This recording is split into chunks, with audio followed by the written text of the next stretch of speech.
International relation में, अंतर्राष्ट्रीय संबंध में आज हम लोग इंडिया यूएई के टाइज देखेंगे। इंडिया यूएई के टाइज देखेंगे, रिलेशंस देखेंगे, क्या रिलेशंस इनके। ये हमारे जीएस का जो सेकंड पेपर है, ये सेकंड पेपर जो है उसके बारे में, और साथ ही साथ जो पॉलिटिकल साइंस का जो सेकंड पेपर है ये इसके लिए जो है इम्पोर्टेंट है दोनों टॉपिक। इसमें से कुछ पॉइंट्स ऐसे हैं जो प्रीलिम्स के लिए इम्पोर्टेंट है, प्रीलिम्स एग्जामिनेशन के लिए इम्पोर्टेंट है। तो सबसे पहले हम इसकी पृष्ठभूमि देखेंगे, बैकग्राउंड देखेंगे, फिर उसके बाद हम आपको यूएई के बारे में बताएंगे, भारत की फॉरेन पॉलिसी क्या है यूएई के लिए। फिर हम इंडियन डायस्पोरा के बारे में बात करेंगे, ट्रेड और इन्वेस्टमेंट के बारे में बात करेंगे, फिर उसके बाद हम एफडीआई के बारे में बात करेंगे, उसके बाद हम सीपा के बारे में बात करेंगे, एनर्जी कॉर्पोरेशन के बारे में बात करेंगे, क्लाइमेट चेंज के बारे में बात करेंगे, उसके बाद एक जो पुरस्कार है, अवार्ड है, ऑर्डर ऑफ जायद, उसके बारे में बात करेंगे। वेस्टर्न एशियन क्वाड क्या है हम वो चर्चा करेंगे, जो कि प्रीलिम्स के लिए काफ़ी इंपॉर्टेंट है और मेंस के लिए भी काफ़ी इंपॉर्टेंट है। फिर उसके बाद हम अब्राहम अकॉर्ड के बारे में बात करेंगे, और अभी जो इनिशिएटिव है I2U2 उसके बारे में हम बात करेंगे। तो ये जो मैंने आपको मुख्य बिंदु बताए हैं, मेन पॉइंट्स, जो पॉइंट्स ऑफ डिस्कशन है उसके बारे में हम चर्चा करेंगे। तो हम सबसे पहले बात करेंगे कि 28 जून 2022 को हमारे जो प्राइम मिनिस्टर हैं उनकी फोर्थ विजिट थी, ये चौथी विजिट थी ये, और ये 8 साल में, पिछले 8 ईयर्स में चौथी विजिट थी हमारी प्राइम मिनिस्टर की यूएई के लिए। और ये सबसे इम्पोर्टेंट बात है कि जब G7 से हमारे प्रधानमंत्री वापस लौट रहे थे तब ये विजिट हुई है। अगर मैं यूएई के बारे में आपको बताऊं तो यूएई जो है उसको, जो उसकी स्थापना हुई है, ये founded December 1971। It is actually a federation of 7 kingdoms. इसमें 7 जो है किंगडम्स हैं। इसकी जो पॉपुलेशन है 10.08 मिलियन है। यहाँ पे जो है एक इलेक्टेड प्रेसिडेंट होते हैं जो कि इन 7 जो एमिरेट्स होते हैं उनको गवर्न करते हैं, एक इलेक्टेड प्रेसिडेंट। उसके बाद हम आपसे बात ये करेंगे कि जो हमारे स्ट्रॉन्ग और क्लोज टाइज हैं यूएई के साथ में, इसमें वाइड रेंज ऑफ इंगेजमेंट्स हैं। सबसे पहली बात कि फर्स्ट विजिट जो है यूएई में वो 2015 में हमारे प्रधानमंत्री जी के द्वारा किया गया। और मैं बताना चाहता हूं आपको कि पिछले 34 ईयर्स में हमारे किसी भी प्रधानमंत्री ने यहाँ विजिट नहीं किया था। लास्ट टाइम इंदिरा गांधी जी ने 1981 में किया था। आपको ये बताना चाहता हूं कि अबू धाबी के जो क्राउन प्रिंस हैं उन्होंने 26 जो जनवरी 2017 है उस पर हमारे ये चीफ गेस्ट थे, मुख्य अतिथि थे हमारे 26 जनवरी के लिए, 26 जनवरी के सेलिब्रेशन के लिए। हमारी जो फॉरेन पॉलिसी है वो एक्सटेंडेड नेबरहुड पॉलिसी है, विस्तारित पड़ोसी की नीति है भारत की यूएई के लिए। जहाँ तक मैं इंडियन कम्युनिटी की बात करता हूँ, भारतीय समुदाय की बात करता हूँ, इंडियन डायस्पोरा की बात करता हूँ, तो आपको बताना चाहता हूँ कि क्लोज टू 3.5 मिलियन है। 3.5 मिलियन जो है यहाँ पे डायस्पोरा रहते हैं। डायस्पोरा का मतलब वो होता है कि जो विदेशी, जो विदेश में रह रहे हैं भारतीय हैं जिनका ओरिजिन इंडिया में है, उनको हम इंडियन डायस्पोरा कहते हैं। तो ये जो यहाँ यूएई में है ये प्रोफेशनल्स हैं और ब्लू कॉलर वर्कर्स हैं, ये जो कि यहाँ की कह सकते हैं कि वहाँ काम करते हैं। ये मैं आपको बताना चाहता हूँ कि यहाँ यूएई की गवर्नमेंट ने ड्यूरिंग कोविड-19 काफ़ी ध्यान रखा है इनका, हमारे जो डायस्पोरा है उनका। और ये जो डायस्पोरा है ये ब्रिज बिटवीन 2 कंट्रीज हैं, इनका बहुत इंपॉर्टेंट कंट्रीब्यूशन इन डायस्पोरा का। इन डायस्पोरा से हमें रिमिटेंसेस मिलता है, ये इंपॉर्टेंट बात है। मतलब लगभग $20 बिलियन जो है रिमिटेंसेस पर ईयर आता है इन डायस्पोरा से। तो ये इंडिया के लिए असेट्स के रूप में है, जाने जाते हैं।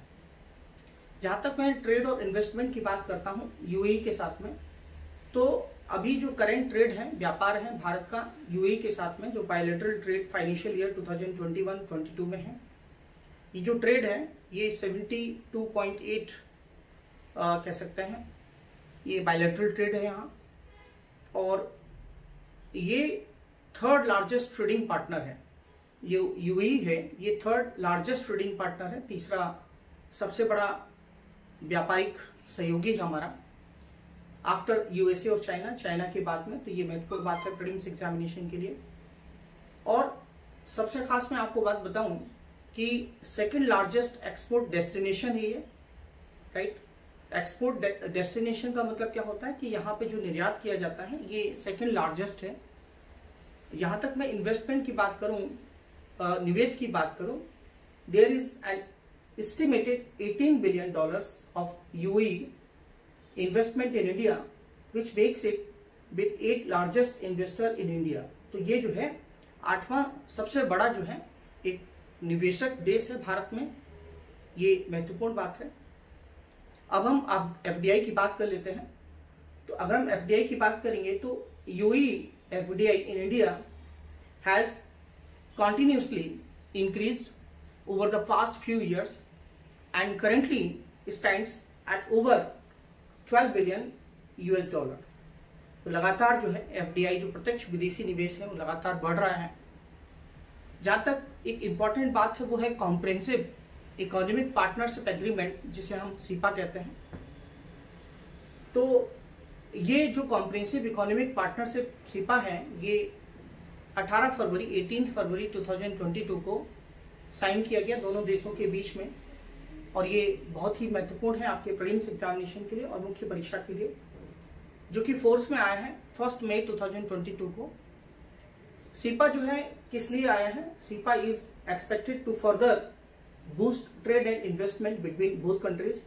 ये दोनों देशों के व्यापार और निवेश को बढ़ाने के लिए बहुत महत्वपूर्ण है।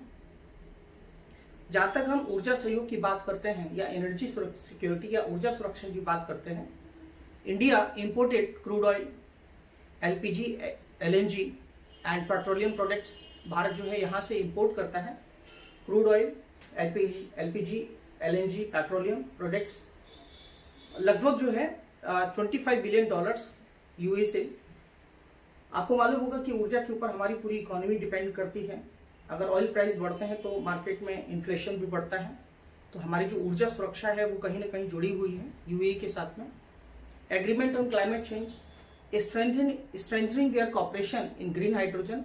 हम लोग ग्रीन हाइड्रोजन के ऊपर भी एक दूसरे से सहयोग कर रहे हैं, ये महत्वपूर्ण बात है। रशिया और यूक्रेन का जो वॉर चल रहा है, क्राइसिस है, इस समय फूड सिक्योरिटी की बहुत बड़ी प्रॉब्लम फेस कर रही है। तो यहाँ पे हमने क्या किया कि export of wheat after the shortage in the wake of the Russia Ukraine war, हमने उनको व्हीट जो है वो एक्सपोर्ट किया है। आगे मैं आपको बताना चाहूंगा कि हम दोनों देश जो है वो IIT UAE में जो है सेटअप होगी, IIT का एस्टेब्लिशमेंट वहां पे होगा, तो सेटअप किया जाएगा, ऐसा समझौता हुआ है। अगली बात महत्वपूर्ण ये है कि जो हिंदू टेम्पल्स हैं आबू धाबी में, पहला हिंदू टेम्पल आप आबू धाबी में देख सकते हैं। UAE ने अपना एक हाईएस्ट अवार्ड हमारे प्रधानमंत्री मोदी जी को दिया है, जिसे हम ऑर्डर ऑफ जायद कहते हैं। तो ये महत्वपूर्ण बात है। UAE जो है इन्वेस्टमेंट कर रहा है जम्मू एंड कश्मीर में। अब हम बात करते हैं जो कि प्रीलिम्स और मेंस दोनों के लिए इंपॉर्टेंट है, वेस्ट एशियन क्वाड की बात कर रहे हैं। तो जो क्वाड है, जिसे हम न्यू क्वाड भी कहते हैं, तो ये जो क्वाड है इसमें इंडिया, इजराइल, UAE और US है।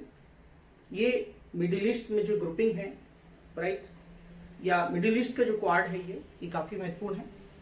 और ये अब हम बात करेंगे the Abraham accord. Abraham accord आपके प्रीलिम्स एग्जामिनेशन के लिए काफी इंपॉर्टेंट है और मुख्य परीक्षा के लिए भी काफी इंपॉर्टेंट है।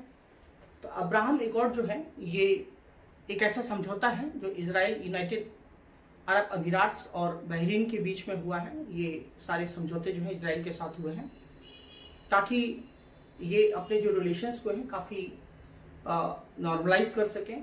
ये अब्राहम अकॉर्ड इसके लिए है। तो अब्राहम अकॉर्ड क्या है, किसके बीच में है, ये महत्वपूर्ण बात है। और ये कह सकते हैं कि new era of geopolitical normalisation in middle east. अभी आपने देखा होगा एक नया ग्रुपिंग बना है जिसे हम बोलते हैं I2U2। I2U2 में हम बात कर रहे हैं, एक नए इनिशिएटिव की बात कर रहे हैं जो कि प्रारंभिक परीक्षा के लिए आपके लिए काफी इंपॉर्टेंट है। I2U2 एक न्यू ग्रुपिंग है जिसमें I2 का मतलब होता है it's stands for India and Israel. जहां तक हम U2 की बात करेंगे तो U2 में जो है यूएसए और यूएई है।